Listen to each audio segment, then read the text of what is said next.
असं आपल्याला म्हणावं लागेल।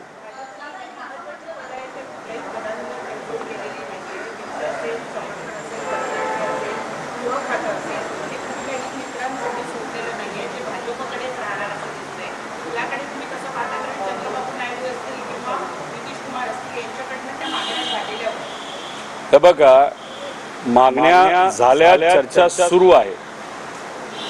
कदाचित मंत्रिपद ही जाहीर झाली असली तरी ती फायनलच असं आपल्याला म्हणता येणार नाही।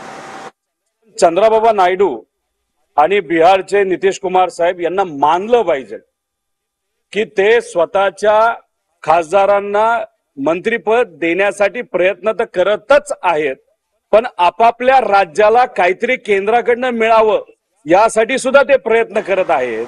पण शिंदे साहेब असतील, अजितदादा असतील, हे जे महाराष्ट्राचे महायुतीचे नेते ते आपल्या राज्यासाठी काहीही मागताना दिसत नाहीत। ते फक्त काय मागतायत, आम्हाला मंत्रिपद द्या, आम्हाला हे द्या, आमची ईडीची कारवाई काढा।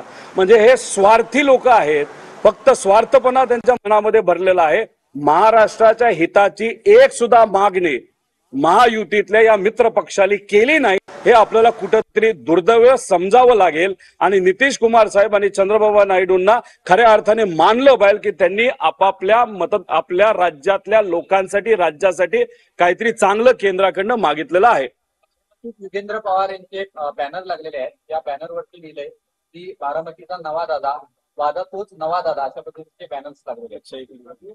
कुठलाही बॅनर हा नेता कधी लावत नाही, कार्यकर्ते लावतात। आणि अनेक कार्यकर्ते उत्साही कार्यकर्ते असतात, काही फार तरुण कार्यकर्ते असतात, त्यांना कुठला बॅनर लावावा, कसं लावावं हे कळत नाही। माझ्याही बाबतीत तसं झालंय, त्यांच्याही बाबतीत तिथं झालंय।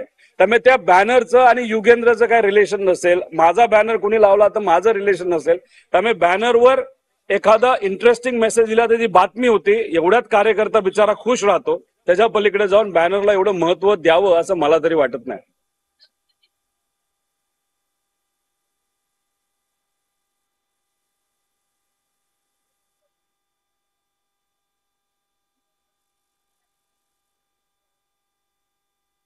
जे नेते साहेबांना सोडून भाजप बरोबर राष्ट्रवादीतून गेलेले आहेत, तसं बघितलं तर व्यक्तिगत दृष्टिकोनातून त्यांना खूप काही मिळालेलं आहे। खास करून प्रफुल्ल पटेल साहेबांवर ईडीने जी कारवाई केली होती, त्यांचं ऑफिस आणि त्यांचं घर जे ईडीने ताब्यात घेतलं होतं ते आता परत एकदा त्यांच्या हातामध्ये दिलेलं आहे। ईडीने कारवाई थांबवलेली आहे। त्याचा अर्थ मोदी साहेबांनी तसं बघितलं तर व्यक्तिगत गिफ्ट त्यांना दिलेलंच आहे। पण मंत्रिपद दिलं नसल्यामुळे जे आम्ही सर्वजण आधीपासून म्हणत होतो, लोकसभेपुरताच अजितदादांचा फायदा हे भाजप करून घेणार, पण फायदा तर काही झालेला नाही। म्हणजे लोकसभा झाल्यानंतर विधानसभा जर अजितदादांच्या सर्व आमदारांना आणि नेत्यांना जर लढायची असेल तर त्यांना एकच पर्याय राहणार आहे, म्हणजे भाजपचं चिन्ह। हा संदेश हा कुठेतरी भाजपच्या मोठ्या केंद्रातल्या नेत्यांनी दिलेला दिसतोय असं आपल्याला म्हणावं लागेल।